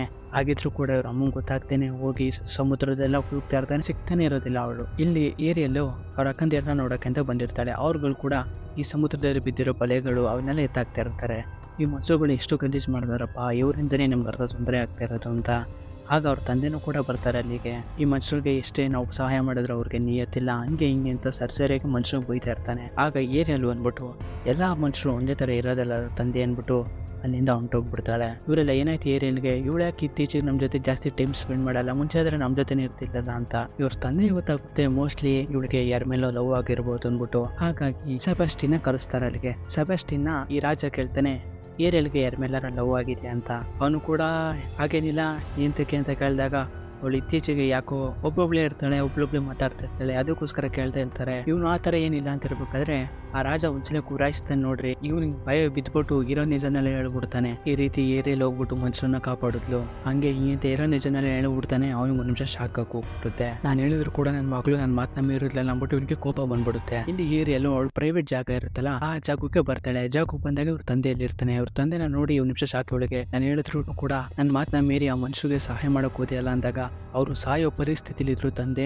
ಹಾಗಾಗಿ ನಾನು ಅವ್ರನ್ನ ಕಾಪಾಡಿದೆ ಅಂದಾಗ ಆ ಮನುಷ್ಯರೇ ನಿನ್ನ ತಾಯಿನ ಸಾಯಿಸಿದ್ದು, ಹಾಗಾಗಿ ನೀನು ಅವರಿಂದ ದೂರ ಇರಬೇಕು ಅಂದ್ಬಿಟ್ಟು ಇವ್ರು ಕಲೆಕ್ಟ್ ಮಾಡಿದ್ಲಲ್ಲ ಎಲ್ಲ ಒಂದು ವಸ್ತುಗಳು ಅವನ್ನೆಲ್ಲ ಬ್ಲಾಸ್ಟ್ ಮಾಡಕ್ಕೆ ಶುರು ಮಾಡ್ಬಿಡ್ತಾರೆ. ಇವಳು ಪ್ಲೀಸ್ ತಂದೆ ಏನು ಮಾಡಬೇಡಿ ಅಂತ ಕೇಳ್ಕೊತಾ ಇರ್ತಾಳೆ. ಆದರೆ ಅವನು ನನ್ನ ಮಾತನ್ನ ಕೇಳಲ್ಲ, ನಿನಗೆ ಮಾಡ್ತೀನಿ ಇರ್ಬಿಟ್ಟು ಅಲ್ಲಿರೋ ಎಲ್ಲ ವಸ್ತುಗಳನ್ನೂ ಬ್ಲಾಸ್ಟ್ ಮಾಡಾಕ್ಬಿಡ್ತಾನೆ. ಇನ್ನೊಂದ್ಸಲಿ ಈ ಥರ ಮಾಡಿದ್ರೆ ನಾನು ಮಾತ್ರ ಸುಮ್ಮನೆ ಇರೋದಿಲ್ಲ ಅಂದ್ಬಿಟ್ಟು ಅಲ್ಲಿಂದ ಹೊರಟೋಗ್ಬಿಡ್ತಾನೆ. ಇವಳಿಗೆ ಸಖತ್ತಾಗಿ ಬೇಜಾರಾಗಿ ಹೋಗ್ಬಿಡುತ್ತೆ. ಮಾತ್ರ ಒಂದು ಕಡೆ ಕೂತ್ಕೊಂಡು ಗೋಳು ಅಂತ ಹೇಳ್ತಾ ಇರ್ತಾಳೆ. ಅಳ್ಕೊಂಡು ಕೂತಿರ್ಬೇಕಾದ್ರೆ ಇವಳಿಗೊಂದು ವಾಯ್ಸ್ ಕೇಳಿಸುತ್ತೆ. ಅದು ಯಾರ್ದು ಅಲ್ಲ, ಉರ್ಸುಲಾ. ಅದು ಉರ್ಸುಲಾ ನೋಡ್ಬಿಟ್ಟು ಯಾರು ನೀನು ಅಂದಾಗ ನಾನಿನ್ನು ಚಿಕ್ಕಮ್ಮ ಅಂತಾಳೆ. ಆದರೆ ಇವಳಿಗೂ ಜಾಸ್ತಿ ಪರಿಚಯನೇ ಇರೋದಿಲ್ಲ. ಇವಳ ಜೊತೆ ಸೇರ್ಬಾರ್ದು ಅಂದ್ಬಿಟ್ಟು ಆ ರಾಜ ಇದು ಮಾಡ್ಬಿಟ್ಟಿರ್ತಾನೆ. ಯಾಕೆಂದ್ರೆ ಇವಳು ಮನುಷ್ಯರಿಗೂ ಮೀನುಗಳಿಗೂ ತಂದಿಕ್ತಾಳೆ ಅಂದ್ಬಿಟ್ಟು. ಅವಳು ಬಂದ್ಬಿಟ್ಟು ನಾನು ಹಿಂಗೆ ಸಹಾಯ ಮಾಡ್ತೀನಿ, ನಿನ್ಗೆ ಏನ್ ಬೇಕು ಅದನ್ನ ಕೇಳು ಅಂದಾಗ ಇವಳು ಕೂಡ ಹೇಗೆ ನಂಗೆ ಸಹಾಯ ಮಾಡ್ತೀರಾ ಅಂದಾಗ ನನ್ನ ಜಾಗಕ್ಕೆ ಬಾ ಅಂದ್ಬಿಟ್ಟು ಇವಳನ್ನ ಅವಳ ಜಾಗಕ್ಕೆ ಕರ್ಕೊಂಡು ಹೋಗ್ತಾ ಇರ್ತಾರೆ. ಇದನ್ನ ಆ ಸೆಬಾಸ್ಟಿಯನು ಮತ್ತೆ ಆ ಫ್ಲೌಂಡರ್ ಇಬ್ರು ಕೂಡ ನೋಡ್ತಾ ಇರ್ತಾರೆ. ಇವಳೆಲ್ಲ ತೊಳೆ ಈ ಇಬ್ರು ಕಿತಾಪತಿ ಜೊತೆ ಅಂದ್ಬಿಟ್ಟು ಅವಳನ್ನ ಫಾಲೋ ಮಾಡ್ಕೊಂಡು ಅವ್ರ ಹಿಂದೆ ಹೋಗ್ತಾರೆ. ಆ ಉರ್ಸಲೆಗೆ 2 ಅಸಿಸ್ಟೆಂಟ್ಗಳು ಇರ್ತವೆ, ಅವೇ ಇವು. ಅವುಗಳು ಅವಳನ್ನ ಕರ್ಕೊಂಡು ಈ ಉರ್ಸಲ ಇರೋ ಜಾಗಕ್ಕೆ ಕರ್ಕೊಂಡು ಹೋಗ್ತಾ ಇರ್ತವೆ. ಇವಳು ಹೋಗೋದಾರಿ ನೋಡ್ತಾಳೆ, ಒಂದು ಮರ್ಬಿಟ್ನ ಒಂದು ಸ್ಕೆಲಿಟನ್ ಬಿದ್ದಿರುತ್ತೆ. ಎಷ್ಟೊಂದು ವಿಚಿತ್ರವಾಗಿರೋ ಒಂದು ಪ್ಲೇಸ್ಗಳಿಗೆ ನೋಡ್ಕೊಂಡು ಇವಳು ಮುಂದೆ ಹೋಗ್ತಾಳೆ. ಮುಂದೆ ಹೋಗ್ತಾ ಹೋಗ್ತಾ ಇವಳಿಗೆ ಉರ್ಸುಲ ಸಿಗ್ತಾಳೆ. ಉರ್ಸುಲ ಇವಳ ಹತ್ರ ಬಂದ್ಬಿಟ್ಟು, ಹೇಗಿದ್ಯಾ, ಚೆನ್ನಾಗಿದ್ಯಾ, ಈಗ ನೀನ್ ಮನ್ಸಲ್ಲಿ ಆ ಮನುಷ್ಯರ ಬಗ್ಗೆ ಒಂದು ಒಳ್ಳೆ ಭಾವನೆ ಉಟ್ಕೊಂಡಿದೆ, ಆದ್ರೆ ನೀನು ಕೂಡ ಅವ್ರ ಜೊತೆ ಇರಬೇಕು ಅಂದ್ರೆ ನೀನು ಕೂಡ ಒಬ್ಳು ಮನಸ್ಲಾಗ್ಬೇಕು ಅಂತ. ಇವಳು ಹೇಗೆ ಅಂತ ಕೇಳಿದಾಗ, ನಾನಿರ್ಬೇಕಾದ್ರೆ ಅವೆಲ್ಲ ಸಾಧ್ಯ ಆಗುತ್ತೆ, ನನ್ನ ಜೊತೆ ಒಂದು ಡೀಲ್ನ ಮಾಡ್ಕೊ, ನಾನು ನಿನ್ನ ಮನುಷ್ಯನಾಗಿ ಮಾಡ್ತೀನಿ ಅಂತಾಳೆ. ಅದೇನಪ್ಪ ಡೀಲ್ ಅಂದರೆ, ನಾನು ನಿಂಗೆ 3 ದಿನ ಟೈಮ್ ಕೊಡ್ತೀನಿ. ಆ 3 ದಿನದೊಳಗಡೆ ನೀನು ಹೋಗ್ಬಿಟ್ಟು ಆ ರಾಜ್ಕುಮಾರನ್ನ ಟ್ರೂ ಲವ್ ಇಂದ ಒಂದು ಕಿಸ್ನ ಮಾಡು, ಆಗ ನೀನು ಪರ್ಮನೆಂಟ್ ಆಗಿ ನೀನು ಮನಸ್ಲಾಗಿರ್ತೀಯ. ಇಲ್ಲ ಅಂದ್ರೆ 3 ದಿನದೊಳಗಡೆ ನೀನೇನಾದ್ರು ಕಿಸ್ನ ಮಾಡಲಿಲ್ಲ ಅಂದ್ರೆ ನೀನು 3ನೇ ದಿನ ಸನ್ಸೆಟ್ ಟೈಮಲ್ಲಿ ನೀನು ವಾಪಸ್ಸು ಒಂದು ಜಲ್ಪರಿಯಾಗಿ ಬದಲಾಗ್ತೀಯ. ಅದೇನಾದ್ರು ಆಗಿಲ್ಲ ಅಂದ್ರೆ ನೀನು ನನ್ನ ಗುಲಾಮಿಯಾಗಿರ್ಬೇಕು ಅಂತ. ಮತ್ತೆ ಅಲ್ಲಿ ಹೋಗೋಕ್ಕಿಂತ ಮುಂಚೆ ನಾನು ನಿನ್ನ ವಾಯ್ಸ್ನ ಕಿತ್ಕೋತೀನಿ ಅಂತ ಹೇಳ್ತಾಳೆ. ಇದಕ್ಕೆಲ್ಲ ರೆಡಿನಾ ಅಂತ ಕೇಳಿದಾಗ ಇವಳು ಸ್ಟಾರ್ಟಿಂಗು ಇಲ್ಲ ನಾನು ಮಾಡಲ್ಲ ಅಂತ ಅಲ್ಲಿಂದ ಹೋಗ್ತಾ ಇರ್ತಾಳೆ. ಆಗ ಅವಳು ಇವಳನ್ನ ಮೈಂಡ್ ಡೈವರ್ಟ್ ಮಾಡ್ಬಿಡ್ತಾಳೆ. ಹೋಗು, ಆ ನಾರ್ಮಲ್ ಜೀವನ ಮಾಡು, ಹೊರಗಡೆ ಪ್ರಪಂಚಕ್ಕೆ ಹೋಗಿ ಏನಿದೆ ಅಂತ ನೋಡ್ಬೇಡ ನೀನು ಅಂತ ಅವಳನ್ನ ಮೈಂಡ್ ಡೈವರ್ಟ್ ಮಾಡ್ಬಿಟ್ಟು ಅವಳು ಒಪ್ಪಿಸ್ಬಿಡ್ತಾಳೆ ಈ ಡೀಲ್ಗೆ. ಅವಳು ಕೂಡ ಸರಿ ಆಯ್ತು, ನನ್ನ ಮನುಷ್ಯಲಾಗಿ ಬದಲಾಯಿಸು ಅಂತ ಅವಳು ಹೇಳ್ತಾಳೆ. ಇವಳು ಸಿಕ್ಕಿದ ಚಾನ್ಸ್ ಅಂದ್ಬಿಟ್ಟು ಇವಳ ಹತ್ರ ಇರೋ ಪವರ್ನೆಲ್ಲ ಯೂಸ್ ಮಾಡಿಬಿಟ್ಟು ಅವಳ ಹತ್ರ ಇರೋ ಒಂದು ವಾಯ್ಸ್ನ ಕಿತ್ಕೊಂಡು ಒಂದು ಲಾಕೆಟ್ಗೆ ಹಾಕುತ್ತಾಳೆ. ಇದನ್ನೆಲ್ಲ ಸೆಬಾಸ್ಟಿಯಾನು ಮತ್ತೆ ಆ ಫ್ಲೌಂಡರ್ ಇಬ್ಬರು ಕೂಡ ನೋಡ್ತಾ ಇರ್ತಾರೆ. ಮತ್ತೆ ಅವಳ ಹತ್ರ ಇರೋ ವಾಯ್ಸ್ನೆಲ್ಲ ಕಿತ್ಕೊಂಡು ಅವಳಿಗೆ ಕಾಲ್ನ ಬರ್ಸಿ ಇಲ್ಲಿಂದ ಆಚೆ ಕಳಿಸ್ಬಿಡ್ತಾಳೆ. ಬಟ್ ಅವಳಿಗೆ ಉಸಿರಾಡಕ್ಕಾಗೋದಿಲ್ಲ, ಏನಿಲ್ಲ. ಅವಳೀಗ ಒಂದು ನಾರ್ಮಲ್ ಮನುಷ್ಯನ ಥರ ಶಿಸ್ತಾಗಿ ಇವಳು ಮೇಲ್ಗಡೆ ಕೊಂಡೋಗ್ಬಿಡ್ತಾಳೆ. ಮೇಲ್ಗಡೆ ಹೋಗ್ಬಿಟ್ಟು ಹಾಗೆ ಮುಂದೆ ಹೋಗ್ತಾ ಇರ್ತಾಳೆ. ಮತ್ತೆ ನಮ್ಗೆ ಇಲ್ಲಿ ಈ ಉರ್ಸುಲನ ತೋರಿಸ್ತಾರೆ. ಉರ್ಸುಲ ಒಂದು ಮ್ಯಾಜಿಕ್ನ ಯಾವ ರೀತಿ ಮಾಡಿರ್ತಾಳೆ ಅಂದರೆ, ಅವಳು ಮೇಲೋಗಿ 3 ದಿನ ರಾಜನ ಜೊತೆ ಇರೋ ಥರ ಇವಳಿಗೆ ಜ್ಞಾಪನ ಇರುತ್ತೆ. ಬಟ್ ಆದರೆ ಇವಳು ರಾಜನ್ಗೆ ಕಿಸ್ ಮಾಡಬೇಕು ಅನ್ನೋದೇ ಮರ್ತೋಗ್ಬಿಟ್ಟಿರ್ತಾಳೆ. ಇವಳು ಎಷ್ಟೇ ಸಲ ಪ್ರಯತ್ನ ಪಟ್ಟರು ಇವಳಿಗೆ ಆ ಯೋಚನೆ ಬರದಿರೋ ಥರ ಮಾಡಿರ್ತಾಳೆ. ರಾಜನ್ ನಾನು ಈ ಥರ ಕಿಸ್ ಮಾಡ್ಬೇಕು, ಅವಾಗ ಮಾತ್ರ ನಾನು ಇಲ್ಲಿ ಇರೋಕ್ಕೆ ಸಾಧ್ಯ, ಇಲ್ಲ ಅಂದರೆ ಆಗಲ್ಲ ಅಂತ. ಇದನ್ನ ಪೂರ್ತಿ ಮರ್ತೋಗೋ ಥರ ಮಾಡ್ಬಿಟ್ಟಿರ್ತಾಳೆ ಅವಳು. ಇವಳು ಮೇಲ್ಗಡೆ ಬಂದ್ಬಿಟ್ಟು ಈಜಾಡ್ಕೊಂಡು ಮುಂದೆ ಹೋಗ್ತಿರ್ಬೇಕಾದ್ರೆ ಒಂದು ಬಲೆಗೆ ಸಿಗಾಕೊಂಡ್ಬಿಡ್ತಾಳೆ. ಒಬ್ಬ ಫಿಶರ್ ಮ್ಯಾನ್ ಫಿಶಿಂಗ್ ಮಾಡ್ತಾ ಇರ್ತಾನೆ, ಆ ಬಲೆಗೆ ಇವಳು ತಗ್ಲಾಕೊಂಡ್ಬಿಡ್ತಾಳೆ. ಆ ಫಿಶರ್ ಮ್ಯಾನ್ ಕೂಡ ಇವಳನ್ನ ನೋಡ್ಬಿಟ್ಟು, ನೀನಿಗೆ ಇಲ್ಲಿಗೆ ಬಂದೆ, ಇಷ್ಟು ದಿನ ಹೇಗಿದ್ದೆ ಈ ಸಮುದ್ರ ಮಧ್ಯೆ, ಎಲ್ಲಿ ನೀನು ಊರು, ಏನು ಹೆಸರು ಅಂತ ಎಲ್ಲ ಕೇಳ್ತಿರ್ತಾನೆ. ಬಟ್ ಅದ್ರೊಳಗೆ ಮೈಮೇಲೆ ಬಟ್ಟೆ ಇರೋದಿಲ್ಲ, ಹಾಗಾಗಿ ಬಟ್ಟೆ ತಗೊಂಬನ ಅಂತ ಅವ್ನು ಹೋಗ್ತಾನೆ. ಇವಳು ನೋಡ್ತಾಳೆ, ಇವಳಿಗೆ ಕಾಲ್ ಬಂದ್ಬಿಟ್ಟಿರುತ್ತೆ, ಖುಷಿ ಆಗ್ತಿರುತ್ತೆ. ಬಟ್ ಅದ್ರೊಳಗೆ ಮಾತಾಡಕ್ ಆಗ್ತಾ ಇರೋದಿಲ್ಲ. ಇವಳ ಜೊತೆಗೆ ಸೆಬಾಸ್ಟಿಯನ್ ಕೂಡ ಬಂದಿರುತ್ತೆ, ಆ ಫ್ಲೌಂಡರು ಕೂಡ ಬಂದಿರುತ್ತೆ. ಅದನ್ನ ನೀರಿಗೆ ಕಳಿಸ್ಬಿಟ್ಟು, ಈ ವಿಷಯನ ಯಾರಿಗೂ ಹೇಳ್ಬೇಡ ಅಂದ್ಬಿಟ್ಟು ಅದನ್ನ ನೀರಿಗೆ ಕಳಿಸ್ಬಿಡ್ತಾನೆ. ಅಲ್ಲಿಗೆ ಸ್ಕರ್ಟಲ್ ಬರುತ್ತೆ. ಸ್ಕರ್ಟಲ್ ಬಂದ್ಬಿಟ್ಟು, ಓ ನೀನ್ ನೋಡೋಕೆ ಫುಲ್ ಬದಲಾಗೋಗ್ಬಿಟ್ಟಿದ್ಯಾ, ಹಂಗೆ ಹಿಂಗೆ ಹೋಗ್ತಾ ಇರ್ತಾನೆ. ಆ ಫಿಶರ್ ಮ್ಯಾನ್ ಬಂದ್ಬಿಟ್ಟು ಆ ಅಕ್ಕಿನ ಓಡಿಸ್ಬಿಟ್ಟು ಅವಳಿಗೆ ಬಟ್ಟೆ ಹಾಕ್ಬಿಟ್ಟು ಅವಳನ್ನ ಕರ್ಕೊಂಡು ಹೋಗ್ತಾ ಇರ್ತಾನೆ. ಇವಳು ಫಸ್ಟ್ ಟೈಮ್ ಪ್ರಪಂಚನ ನೋಡ್ತಾಳಲ್ಲ, ಫುಲ್ಲು ಖುಷಿ ಆಗ್ತಾ ಇರುತ್ತೆ. ಎಲ್ಲ ಒಂಥರ ವಿಚಿತ್ರವಾಗಿ ಕಾಣಿಸ್ತಾ ಇರುತ್ತೆ. ಆ ಫಿಶರ್ ಮ್ಯಾನ್ ಇವಳ ಮನೆಗೆ ಕರ್ಕೊಂಡ್ ಬರ್ತಾನೆ. ಅವ್ರ ವೈಫು ಕೂಡ ಇವಳಿಗೆ ಸ್ನಾನಗೇನೆಲ್ಲ ಮಾಡಿಸಿ ಒಳ್ಳೆ ಬಟ್ಟೆ ಗಿಟ್ಟೆ ಎಲ್ಲ ಹಾಕಿ ಒಂಥರ ಸೂಪರ್ ಆಗಿ ರೆಡಿ ಮಾಡ್ತಾರೆ. ಮತ್ತೆ ಈ ವಿಷಯನ ರಾಜ್ಕುಮಾರನ್ ಗೆಳನ ಅನ್ಬಿಟ್ಟು ರಾಜ್ಕುಮಾರ್ನ ಕರ್ಕೊಂಡ್ ಬರ್ತಾರೆ ಇಲ್ಲಿಗೆ. ರಾಜ್ಕುಮಾರ್ನ ನೋಡಿದ ತಕ್ಷಣ ಅವಳಿಗೆ ಖುಷಿಯಾಗಿ ಹೋಗ್ಬಿಡುತ್ತೆ. ರಾಜ್ಕುಮಾರ್ಗೆ ನಾನು ಏನು ಜ್ಞಾಪಕ ಇದ್ದೀನಿ ಅನ್ಕೊಂಡಿರ್ತಾಳೆ. ಬಟ್ ಆದ್ರೆ ರಾಜ್ಕುಮಾರ್ಗೆ ಇವಳನ್ನ ಸ್ವಲ್ಪ ಗುರ್ತಿಡಿಯೋದು ಕಷ್ಟ ಆಗ್ತಾ ಇರುತ್ತೆ. ಇವಳೇ ಹೇಳೋಣ ಅಂದ್ರೆ ಇವಳಿಗೆ ಮಾತು ಬರೋದಿಲ್ಲ. ಹಾಗಾಗಿ ರಾಜ್ಕುಮಾರ್, ಯಾರು ನೀವು, ಎಲ್ಲಿಂದ ಬಂದ್ರಿ, ಹೇಗ್ ಬಂದ್ರಿ ಅಂದಾಗ ಇವಳೇನು ಹೇಳ್ತಾನೆ ಇರೋದಿಲ್ವಲ್ಲ, ಹಾಗಾಗಿ ಇವಳಿಗೆ ಮಾತಾಡಕ್ ಬರೋದಿಲ್ಲ ಅನ್ಕೊಂಡ್ಬಿಟ್ಟಿರ್ತಾರೆ ಇವರು. ಸರಿ, ನೀವು ಇಲ್ಲಿವರೆಗೂ ಇಲ್ಲಿ ಇರಬೇಕು ಅನ್ಸುತ್ತೆ, ಇಲ್ಲಿರಿ ಅಂತ ಹೇಳ್ಬಿಟ್ಟು ರಾಜ್ಕುಮಾರ ಅವ್ರಿಗೆ ಏನಿರ್ಬೇಕು ಎಲ್ಲ ಕೊಡಿ ಅನ್ಬಿಟ್ಟು ಅಲ್ಲಿಂದ ಹೊರಟೋಗ್ಬಿಡ್ತಾರೆ. ಇವಳಿಗೆ ಸಖತ್ತಾಗಿ ಬೇಜಾರಾಗ್ಬಿಡುತ್ತೆ. ಏಂತಕ್ಕೆ ರಾಜ್ಕುಮಾರ ನನ್ನ ನೋಡಿದ್ರೆ ಹೋಗ್ಬಿಟ್ನಲ್ಲ ಅಂದ್ಬಿಟ್ಟು ಬೇಜಾರು ಮಾಡ್ಕೊಂಡು ಅಲ್ಲೇ ಹಾಗೆ ಕೂತಿರ್ತಾಳೆ. ಆಗ ಅಲ್ಲಿಗೆ ಸೆಬಾಸ್ಟಿಯನ್ ಬರ್ತಾನೆ. ಸೆಬಾಸ್ಟಿಯನ್ ಬಂದ್ಬಿಟ್ಟು, ಏನು ಮಾಡ್ತಿದ್ಯಾ ನೀನು, ನಿನಗೆ ಹೆಲ್ಪ್ ಮಾಡಕ್ಕೆ ನಾವು ಇಲ್ಲಿಗೆ ಬಂದಿದ್ದೀವಿ, ಮರ್ತೋಗ್ಬಿಟ್ಟಾ ನೀನು ರಾಜ್ಕುಮಾರ್ಗೆ ಕಿಸ್ ಮಾಡಬೇಕು ಅಂದಾಗ ಅವಳು ಸೆಬಾಸ್ಟಿಯನ್ಗೆ ಕಿಸ್ ಮಾಡ್ಬಿಡ್ತಾಳೆ. ಹೇಳಿದ್ದೀನಿ, ಇವಳು ಮರ್ತೋಗ್ಬಿಟ್ಟಿರ್ತಾಳೆ, ಮರ್ತೋಗೋ ರೀತಿ ಮಾಡ್ಬಿಟ್ಟಿರ್ತಾಳೆ ಅವಳು. ಈ ಸೆಬಾಸ್ಟಿಯನ್ ಕೂಡ ಎಷ್ಟೋ ಸರಿ ಟ್ರೈ ಮಾಡ್ತಾನೆ, ನೀನು ರಾಜನ್ ಕಿಸ್ ಮಾಡಬೇಕು ನನಗಲ್ಲ ಅಂತ. ಬಟ್ ಅದು ಅವಳಿಗೆ ಜ್ಞಾಪಕ್ಕೆ ಬರ್ತಾ ಇರೋದಿಲ್ಲ. ಅವ್ನು ಹೇಳಿದ್ರು ಕೂಡ ಇವಳಿಗೆ ಜ್ಞಾಪಕ್ಕೆ ಬರ್ತಾ ಇರೋದಿಲ್ಲ. ಅವನು ಅರ್ಥ ಮಾಡ್ಸಕ್ಕೆ ಟ್ರೈ ಮಾಡ್ತಾನೆ, ಇವಳು ಹಾಗೆ ಸುಮ್ಮನೆ ಮಲ್ಕೊಂಡ್ಬಿಡ್ತಾಳೆ. ಮತ್ತೆ ಸ್ವಲ್ಪ ಹೊತ್ತಾದ್ಮೇಲೆ ಅಲ್ಲಿಗೆ ಆ ಸ್ಕರ್ಟಲ್ ಹಕ್ಕಿ ಬರುತ್ತೆ. ಸ್ಕರ್ಟಲ್ ಹಕ್ಕಿ ಬಂದ್ಬಿಟ್ಟು ಎಲ್ಲಿ ಏರಿಯಲ್ಲಿ ಎಲ್ಲಿ ಅಂತ ಕೇಳಿದಾಗ ಏರಿಯಲ್ಲಿ ಇರೋದಿಲ್ಲ, ಎತ್ಬಿಟ್ಟು ಆಚೆ ಹೋಗಿರ್ತಾಳೆ. ಆಚೆ ಹೋಗ್ಬಿಟ್ಟು ಹಾಗೆ ಇವಳು ರಾಜನ್ ಮನೇಲಿ ಇರ್ತಾಳಲ್ವಾ, ಹಾಗಾಗಿ ಆ ಜಾಗನ ನೋಡೋಣ ಅಂತ ಹೋಗ್ತಾ ಇರ್ತಾಳೆ. ಹೋಗ್ತಾ ಇರ್ಬೇಕಾದ್ರೆ ಇವಳು ಒಂದು ಸ್ಟೋರ್ ರೂಮ್ಗೆ ಹೋಗ್ಬಿಡ್ತಾಳೆ. ಅಲ್ಲಿ ಈ ರಾಜ ಕಲೆಕ್ಟ್ ಮಾಡಿರೋ ಎಷ್ಟೋ ಒಂದು ವಸ್ತುಗಳು ಅಲ್ಲಿರುತ್ತೆ. ಅದನ್ನೆಲ್ಲ ಹೀಗೆ ನೋಡ್ತಾ ಇರ್ತಾಳೆ. ಆಗ ಅಲ್ಲಿಗೆ ಹೆರಿಕ್ ರಾಜ ಬರ್ತಾನೆ. ಹೆರಿಕ್ ಇವಳ ನೋಡ್ಬಿಟ್ಟು, ಏನ್ ಮಾಡ್ತಾ ಇದೀಯ ಇಲ್ಲಿ ಅಂತ ಅವಳು ಏನು ಮಾತಾಡುತ್ತಿಲ್ವಲ್ಲ, ಹಾಗಾಗಿ ಅಲ್ಲಿರೋ ಎಲ್ಲಾ ವಸ್ತುಗಳನ್ನ ತೋರಿಸ್ತಾ ಇರ್ತಾನೆ. ಅವಳಿಗೆ ಒಂದು ಕಲ್ಲನ್ನ ತೋರಿಸ್ತಾನೆ, ಇದು ನನಗೆ ಸಮುದ್ರ ಸಿಕ್ತು ಅಂತ. ಅವಳು ಕೂಡ ಅದನ್ನ ಹೊಡೆದಾಕ್ದಾಗ ಅದರೊಳಗಡೆ ಒಂದು ಬೆಲೆ ಬಾಳುವ ಅಂತ ಒಂದು ಇದಿರುತ್ತೆ, ಒಂದು ರೀತಿ ಕ್ರಿಸ್ಟಲ್ ತರ ಡೈಮಂಡ್ ತರ ಏನೋ ಇರುತ್ತೆ. ಅವನು ಅದನ್ನ ನೋಡಿ ಖುಷಿ ಆಗ್ತಾನೆ. ಮತ್ತೆ ಅಲ್ಲೇ ಇದ್ದ ಒಂದು ಶಂಕನ ತಗೊಂಡು ಓದ್ತಾಳೆ. ಅವನು ಕೂಡ ಟ್ರೈ ಮಾಡ್ತಾನೆ ಊದಕ್ಕೆ, ಬಟ್ ಬರೋದೇ ಇಲ್ಲ. ನೆಕ್ಸ್ಟ್ ಟೈಮ್ ಟ್ರೈ ಮಾಡ್ತೀನಿ, ಸುಮ್ಮನೆ ಆಗ್ತಾನೆ. ನೈಟ್ ಆಗ್ತಿದ್ದ ಹಂಗೇನೆ ಇವನು ಕೆಲವು ಮ್ಯಾಪ್ಗಳನ್ನ ತೋರಿಸ್ಬಿಟ್ಟು ಯಾವ್ಯಾವ ಜಾಗ ಎಲ್ಲೆಲ್ಲಿದೆ, ಹೇಗಿದೆ ಅಂತ, ಅದಕ್ಕೆ ದಾರಿ ಹೇಗೆ ಹೋಗ್ಬೇಕು ಅಂತ ಎಲ್ಲಾನು ಕೂಡ ಹೇಳ್ಕೊಡ್ತಾ ಇರ್ತಾನೆ. ಆಗ ಅಲ್ಲಿಗೆ ಕ್ರಿಮ್ಸ್ಬಿ ಬರ್ತಾನೆ. ಕ್ರಿಮ್ಸ್ಬಿ ಹತ್ರ ಬಂದ್ಬಿಟ್ಟು ನಾವಿನ್ನೂ ಆ ಹುಡುಗಿನ ಹುಡುಕ್ಬೇಕಂದಾಗ ಹೌದು ಆ ಹುಡುಗಿನ ನೀವು ಹುಡುಕ್ಲೇಬೇಕು ಅಂತ ಹೇಳ್ತಾ ಇರ್ತಾನೆ. ಸರಿ ಆಯ್ತು ನಾವು ಅದನ್ನ ಹುಡ್ಕೋ ಕಂಟಿನ್ಯೂ ಮಾಡ್ತೀವಿ ಅಂತ ಅವ್ನು ಒಪ್ಕೋತಾನೆ. ಮತ್ತೆ ಕ್ರಿಮ್ಸ್ಬಿ ಹತ್ರ ಒಂದು ಸಹಾಯ ಕೇಳ್ತಾನೆ.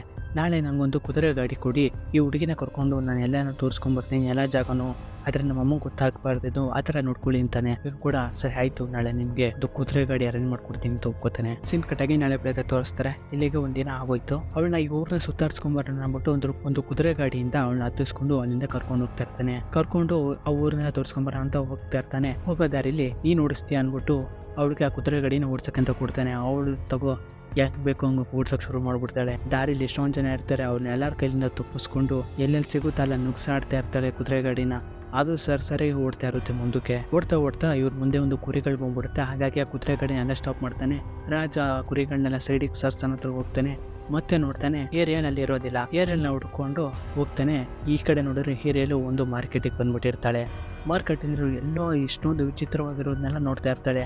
ಎಲ್ಲ ಖುಷಿ ಆಗ್ತಾ ಇರುತ್ತೆ ಇವಳಿಗೆ, ಫಸ್ಟ್ ಟೈಮ್ ನೋಡ್ತಾ ಇರೋದಲ್ಲ. ಆಗ ಇವಳಿಗೆ ಹೇರಿಕ್ ಸಿಗ್ತಾನೆ. ಹೇರಿಕ್ಗೆ ಇವಳು ಒಂದು ಹಾಡ್ನ ಹಾಕ್ತಾಳೆ. ಇವರಿಬ್ಬರು ಸೇರ್ಕೊಂಡು ಅಲ್ಲಿರೋ ಎಲ್ಲರ ಜೊತೆ ಎಲ್ಲ ಡ್ಯಾನ್ಸ್ ಆಡಿ ಖುಷಿ ಪಡ್ಕೊಂಡು ಎಂಜಾಯ್ ಮಾಡ್ಕೊಂಡು ಮಸ್ತ್ ಮಜಾ ಮಾಡ್ಕೊಂಡು ವಾಪಸ್ ಬರ್ತಿರ್ಬೇಕಾದ್ರೆ ಇವ್ರನ್ನ ನಾವೇ ಒಂದು ಮಾಡಬೇಕು ಅಂದ್ಬಿಟ್ಟು ಆ ಸ್ಕರ್ಟಲ್ಲೂ ಆ ಸೆಬಾಸ್ಟಿಯನ್ನು ಆ ಫ್ಲೌಂಡರು ಮೀನು ಈ 3 ಜನ ಒಂದು ಪ್ಲಾನ್ನ ಮಾಡಿಕೊಂಡು ಆ ಸ್ಕರ್ಟಲ್ಲೂ ಹೆರಿಕ್ನ ಹ್ಯಾಟ್ ಎತ್ಕೊಂಡು ಹೋಗ್ಬಿಡುತ್ತೆ. ಇವನು ಅದನ್ನ ಥರ ನಂಬಿಟ್ಟು ಅದ್ರ ಹಿಂದೆ ಹೋಗ್ತಾನೆ. ಅದ್ರ ಹಿಂದೆ ಇವಳು ಕೂಡ ಇಬ್ಬರು ಹೋಗ್ತಾ ಇರ್ಬೇಕಾದ್ರೆ ಇವ್ರಿಗೆ ಒಂದು ಬೋಟ್ ಸಿಗುತ್ತೆ. ಈ ಬೋಟ್ನ ನೋಡಿ ಏರಿಯಲ್ಗೆ ಇಷ್ಟ ಆಗ್ತಾ ಇರುತ್ತಲ್ಲ, ಹಾಗಾಗಿ ಇವಳನ್ನ ಒಂದು ಬೋಟ್ ರೈಡಿಂಗಿಗೆ ಕರ್ಕೊಂಡು ಹೋಗ್ತಾನೆ. ಹಾಗೆ ಇಬ್ಬರು ಮಾತಾಡ್ಕೊಂಡು ಕರ್ಕೊಂಡು ಹೋಗ್ತಾ ಇರ್ತಾರೆ.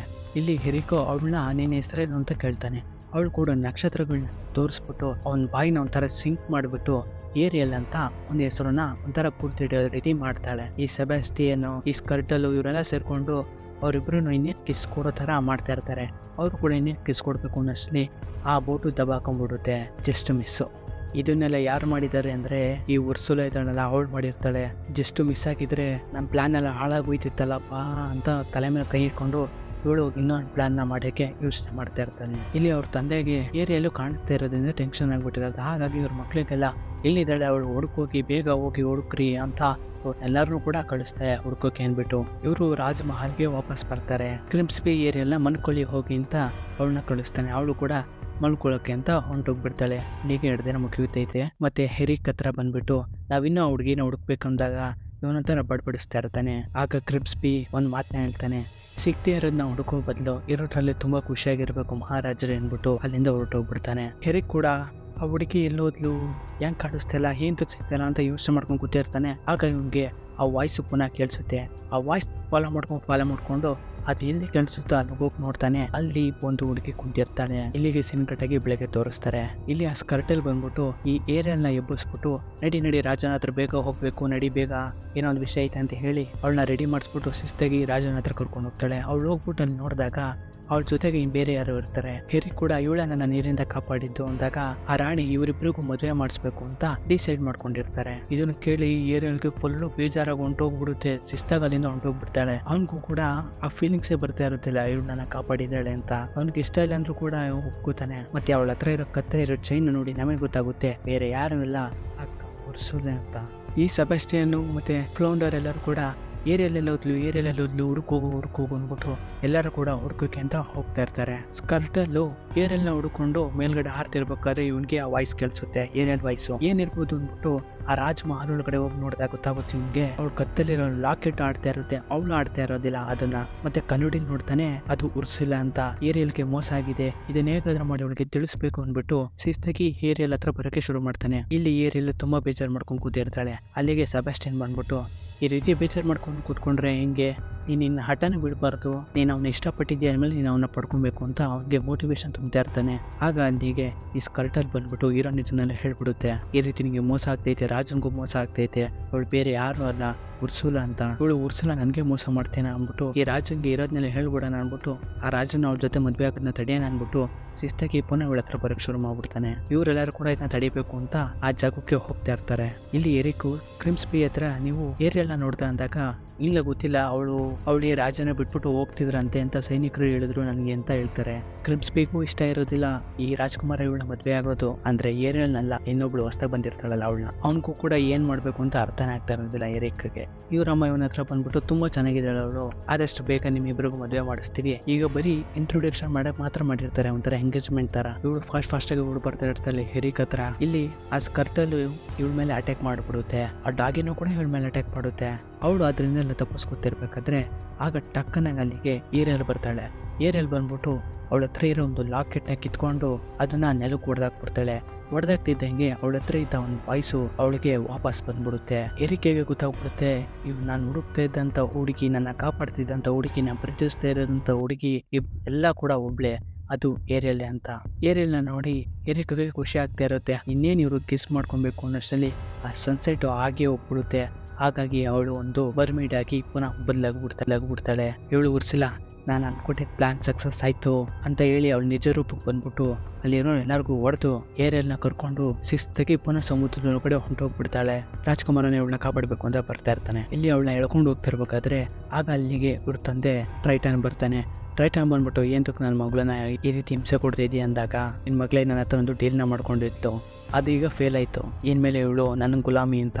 ಟ್ರೈಟನ್ ಕೂಡ ನಿನ್ಗೆ ಏನು ಬೇಕು, ಏಂತಕ್ಕೆ ಇದನ್ನೆಲ್ಲ ಮಾಡ್ತಿದ್ದೆ ಅಂದಾಗ ನನಗೆ ಈ ಜಾಗ ಬೇಕು, ನಿನ್ನ ಪದವಿ ಬೇಕು, ಇಷ್ಟು ದಿನ ನನ್ನನ್ನು ಹೇಗೆ ಆಟ ಆಡಿಸ್ತು ಹಾಗೆ ನಾನು ನಿನ್ನ ಆಟ ಆಡಿಸ್ತೀನಿ ಅಂತ ಇರ್ತಾನೆ. ಅವನು ಕೂಡ ಅವನ ಹತ್ರ ಇದ್ದ ಒಂದು ತ್ರಿಶೂಲದಿಂದ ಇವಳ ಮೇಲೆ ಅಟ್ಯಾಕ್ ಮಾಡಕ್ ನೋಡ್ತಾನೆ. ಬಟ್ ಆದ್ರೆ ಅದಾಗೋದಿಲ್ಲ, ಆ ತ್ರಿಶೂಲನ ಕ್ಯಾಚ್ ಮಾಡ್ಕೊಂಡ್ಬಿಡ್ತಾಳೆ. ಮತ್ತೆ ಇವಳ ಹತ್ರ 2 ಅಸಿಸ್ಟೆಂಟ್ಗಳಿರುತ್ತಲ್ಲ ಅವುಗಳು ಬಂದ್ಬಿಟ್ಟು ಈ ಟ್ರೈಟನ್ನ ಲಾಕ್ ಮಾಡ್ಕೊಂಡ್ಬಿಡುತ್ತೆ. ಅವು ಕರೆಂಟ್ ಕೊಡುವಂತ ಮೀನುಗಳು, ಒಂದು ಜಾಸ್ತಿ ಫೋರ್ಸ್ ಕರೆಂಟ್ ಕೊಡ್ತಿರೋದ್ರಿಂದ ಆ ಟ್ರೈಟನ್ನು ಅಲ್ಲೇ ಸತ್ತೋಗ್ಬಿಡ್ತಾನೆ. ಅವ್ರ ತಂದೆ ಸತ್ತೋಗಿರೋ ನೋಡಿ ಸಖತ್ ಬೇಜಾರಾಗ್ಬಿಡುತ್ತೆ. ಆಗ ಅಲ್ಲಿಗೆ ಹೆರಿಕ್ ಬರ್ತಾನೆ. ಹೆರಿಕ್ ಬಂದ್ಬಿಟ್ಟು ಇವ್ರ ಮೇಲೆ ಅಟ್ಯಾಕ್ ಮಾಡ್ತಾನೆ.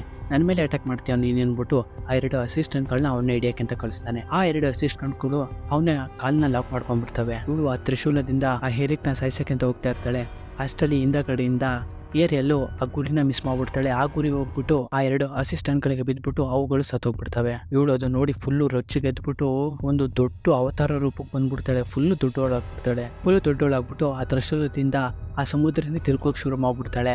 ಆ ತಿರುಗಿಸಿರೋದ್ರಿಂದ ಆ ಒಳಗಡೆ ಇದ್ದ ಕೆಲವು ಬೋಟ್ಗಳೆಲ್ಲ ಎದ್ದಳಕ್ ಶುರುವಾಗುತ್ತೆ. ಈ ಹೆರಿ ಕೂಡ ಒಂದು ಬೋಟ್ನ ಇಟ್ಕೊಂಡು ಸೇಫ್ ಆಗಿ ಕುತ್ಕೊಂಡ್ಬಿಡ್ತಾನೆ ಒಂದ್ ಕಡೆಗೆ. ಈ ಏರಿಯಲ್ಲಿ ಇದ್ದಾಳಲ್ಲ ಇವಳು ಒಂದು ಬೋಟ್ ಮೇಲೆ ಹೊಂಟೋಗ್ಬಿಡ್ತಾಳೆ.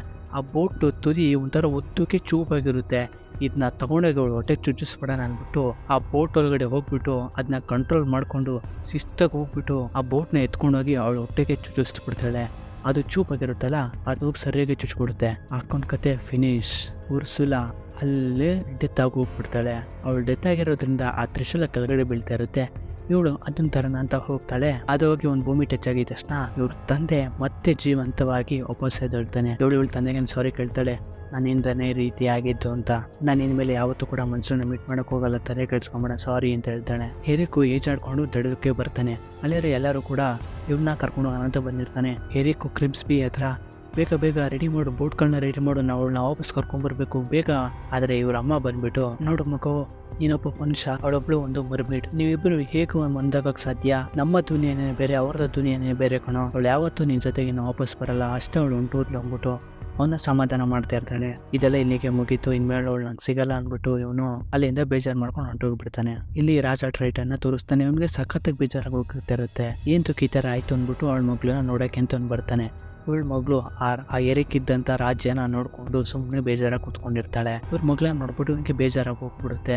ಆಗ ಸೆಬಾಸ್ಟಿಯನ್ನು, ನೋಡಿ ಮಹಾರಾಜರೇ, ಮಕ್ಕಳು ಖುಷಿಯಾಗಿದ್ರೇನೆ ತಂದೆ ತಾಯಿಗೆ ಒಂಥರ ನೆಮ್ಮದಿ ಇರುತ್ತೆ. ಈ ಮಗಳು ಎಲ್ಲಿರ್ತಾಳೆ ಅನ್ನೋ ಮುಖ್ಯ ಅಲ್ಲ, ಹೇಗಿರ್ತಾಳೆ ಅನ್ನೋದು ಮುಖ್ಯ. ಈ ಮಗಳು ನಿಮಗೆ ಖುಷಿಯಾಗಿರ್ಬೇಕು ಅಂದ್ರೆ ಅವಳು ಎಲ್ಲಿರ್ತಾಳೋ ಅಲ್ಲಿಗೆ ಅವಳನ್ನ ಕಳಿಸ್ಕೊಡಿ ಅಂತ ಇವನು ರಾಜನ ಹತ್ರ ಕೇಳ್ಕೊತಾ ಇರ್ತಾನೆ. ಅವನು ಕೂಡ ನನ್ನ ಮಗಳು ನಾನು ಹೆಂಗ್ ಬಿಟ್ಟಿರ್ಲಿ, ಅವಳಂದ್ರೆ ನನಗೆ ತುಂಬಾ ಇಷ್ಟ ಕಣೋ, ಅದಕ್ಕೋಸ್ಕರ ನಾನು ಅವಳನ್ನ ಈ ಜಾಗಕ್ಕೆ ಕಳಿಸ್ತಾ ಇಲ್ಲ ಅಂತಾನೆ. ನನ್ನ ಮಗಳು ಖುಷಿಯಾಗಿರೋದು ಒಂದೇ ನನಗೆ ಮುಖ್ಯ ಅಂದ್ಬಿಟ್ಟು ಇವನ್ ಪವರ್ ಇಂದ ಅವಳಿಗೆ ಪುನಃ ಕಾಲ್ನ ಬರ್ಸಿ ಅವಳನ್ನ ಒಂದು ಮನುಷ್ಯನಾಗಿ ಬದಲಾಯಿಸಿ ಅವನ ಜೊತೆ ಜೀವನ ಮಾಡಕ್ಕೆ ಕಳಿಸ್ಬಿಡ್ತಾನೆ. ಮತ್ತೆ ಈ ಕಡೆ ನಾವು ಎರಿಕ್ನ ನೋಡ್ತೀವಿ. ಎರಿಕ್ಗೆ ತುಂಬಾ ಬೇಜಾರಾಗಿ ಕೂತಿರ್ತಾನೆ. ಈ ರೀತಿ ಮಿಸ್ ಆಗಿ ಹೋಗ್ಬಿಟ್ಲಲ್ಲ ಏರಿಯಲ್ಲು. ಹಾಗಾಗಿ ಟಕ್ಕನ್ನು ನೋಡ್ತಿದ್ದಂಗೆ ಅಲ್ಲಿಗೆ ಏರಿಯಲ್ ಬಂದ್ಬಿಡ್ತಾಳೆ. ಏರಿಯಲ್ನ ನೋಡಿದ ತಕ್ಷಣ ಫುಲ್ಲು ಖುಷಿ. ಅವಳಿಗೆ ಕಾಲ್ ಬೇರೆ ಇರುತ್ತಲ್ಲ, ಈಗ ಫುಲ್ಲು ಮನುಷ್ಯನಾಗಿ ಬದಲಾಗ್ಬಿಟ್ಟಿರ್ತಾಳೆ. ಅವಳನ್ನ ನೋಡಿ ಖುಷಿಯಾಗಿ ಒಬ್ರಿಗೊಬ್ರು ಕಿಸ್ನ ಮಾಡ್ಕೋತಾರೆ. ಮತ್ತೆ ಇನ್ನೇನು ಇವ್ರಮ್ಮ ಇವರಿಬ್ರಿಗೂ ಮದುವೆ ಮಾಡಿಸ್ತಾರೆ. ಮದುವೆ ಮಾಡಿಸ್ಬಿಟ್ಟು ಇವರಿಬ್ರನ್ನ ಒಂದು ಅಡ್ವೆಂಚರ್ ಆಗಿ ಕಳಿಸ್ತಾ ಇರ್ತಾರೆ. ಈ ಎರಿಕ್ಗೆ ಬೇರೆ ರಾಜ್ಯಗಳ ಜೊತೆ ಹೋಗಿ ಒಂಥರ ಫ್ರೆಂಡ್ಶಿಪ್ ಮಾಡ್ಕೊಳ್ಳುವಂಥ ಅಭ್ಯಾಸ, ಮತ್ತೆ ಆ ರಾಜ್ಯದವ್ರಿಗೆ ಏನಾದ್ರು ತೊಂದರೆ ಇದ್ದೆ ಅವ್ರಿಗೆ ಔಷಧಿ ಕೊಡೋ ಅಭ್ಯಾಸ. ಅದನ್ನೇ ಇವ್ರಮ್ಮ ಬೇಡ ಅಂತ ಇರ್ತಾರಲ್ಲ, ಈಗ ಅವ್ರ ಅಮ್ಮನ ಕೂಡ ಒಪ್ಕೊಂಡಿರ್ತಾರೆ, ನೀನು ಇಷ್ಟ ಬಂದ ನೀನಿರು ಅಂತ. ಆ ಬೋಟ್ನ ಹತ್ಕೊಂಡು ಇವ್ರು ಹೋಗ್ತಿರ್ಬೇಕಾದ್ರೆ ಅಲ್ಲಿಗೆ ಇವ್ರ ತಂದೆ ಬರ್ತಾರೆ. ಇವ್ರ ತಂದೆ ಬಂದ್ಬಿಟ್ಟು, ನಾನು ನಿನ್ನ ಯಾವಾಗಲೂ ಇಷ್ಟಪಡ್ತೀನಿ, ನೀನು ಯಾವಾಗಲೂ ನನ್ನ ಜೊತೆನೇ ಇರ್ಬೋದು. ಇವಳಿಗೆ ಒಂದು ಪವರ್ನ ಕೊಟ್ಟಿರ್ತಾರೆ. ಇವಳು ಯಾವಾಗ ಬೇಕಾದ್ರೂ ನೀರೊಳಗಡೆ ಹೋಗ್ಬೋದು, ಒಂದು ಜಲ್ಪರಿಯಾಗಿ, ಯಾವಾಗ ಬೇಕಾದ್ರೂ ಆಚೆ ಬರ್ಬೋದು ಅಂತ ಮನುಷ್ಯಲಾಗಿ. ಮತ್ತೆ ಇವ್ರ ತಂದೆಗೆ ಮನುಷ್ಯರ ಮೇಲೆ ಇರೋ ಒಂದು ಕೆಟ್ಟ ಅಭಿಪ್ರಾಯ ಫುಲ್ಲು ಕ್ಲಿಯರ್ ಆಗ್ಬಿಟ್ಟಿರುತ್ತೆ. ಈ ಮರ್ಮಿಟ್ಟು ಮತ್ತೆ ಹೀಗೆ ಮನುಷ್ಯರನ್ನ ಒಂದು ಫ್ರೆಂಡ್ಶಿಪ್ ರೀತಿ ಮಾಡಿಸೋಕೆ ಎಲ್ಲಾರನ್ನೂ ಆಚೆ ಕರ್ಕೊಂಡ್ಬಂದ್ಬಿಟ್ಟಿರ್ತಾನೆ. ಇವಳ ತಂದೆ ಮೇಲೆ ಇರೋ ರೆಸ್ಪೆಕ್ಟ್ ಇನ್ನೂ ಜಾಸ್ತಿ ಆಗಿ ಇವಳು ಖುಷಿ ಆಗ್ತಾನೆ. ಮತ್ತೆ ಇವ್ರ ತಂದೆ ಖುಷಿಯಾಗಿರೋದೇ ನನ್ನ ಒಂದು ಉದ್ದೇಶ ಅಂದ್ಬಿಟ್ಟು ಅವಳನ್ನ ಒಂದು ಅಡ್ವೆಂಚರ್ ಆಗಿ ಕಳಿಸ್ಬಿಡ್ತಾರೆ. ಇಲ್ಲಿಗೆ ಈ ಮೂವಿ ಮುಗಿಯುತ್ತೆ. ಹೇಗಿತ್ತು ಮೂವಿ? ಇಷ್ಟ ಆಯ್ತಾ? ಖಂಡಿತ ನಿಮ್ಗೆ ಇಷ್ಟ ಆಗಿರುತ್ತೆ ಅಂತ ನಾನು ಅನ್ಕೊಂಡಿದ್ದೀನಿ. ನಿಮಗೆ ಹೇಗೆ ಅನ್ನಿಸ್ತು ಕಮೆಂಟ್ ಬಾಕ್ಸಲ್ಲಿ ಕಮೆಂಟ್ ಮಾಡಬೇಕು. ಸರಿ, ಈ ವಿಡಿಯೋ ನಿಮ್ಗೆ ಇಷ್ಟ ಆಗಿದೆ ಒಂದು ಲೈಕ್ ಮಾಡಿ, ಒಂದು ಸಬ್ಸ್ಕ್ರೈಬ್ ಮಾಡಿ. ಇಲ್ಲ ಅಂದರೆ ಪರವಾಗಿಲ್ಲ, ಮುಂದೆ ಸಲ ನಿಮ್ಗೆ ಇಷ್ಟ ಆಗೋ ಥರನೇ ಇನ್ನೊಂದು ಮೂವಿ ತೊಗೊಂಡ್ಬರ್ತೀನಿ. ಅದಕ್ಕೋಸ್ಕರ ನೀವು ಮಾಡಬೇಕಾಗಿರೋದಿಷ್ಟೇ, ಈ ಚಾನಲ್ನ ಸಬ್ಸ್ಕ್ರೈಬ್ ಮಾಡಿ ಇಟ್ಕೊಳ್ಳೋದೊಂದೇ. ಸರಿ, ಮುಂದಿನ ವಿಡಿಯೋ ಜೊತೆ ನಿಮ್ಮನ್ನು ಎಂಟರ್ಟೈನ್ಮೆಂಟ್ ಮಾಡೋಕ್ಕೆ ಮತ್ತೆ ಬರ್ತೀನಿ. ಅಲ್ಲಿವರೆಗೂ take care, love you all.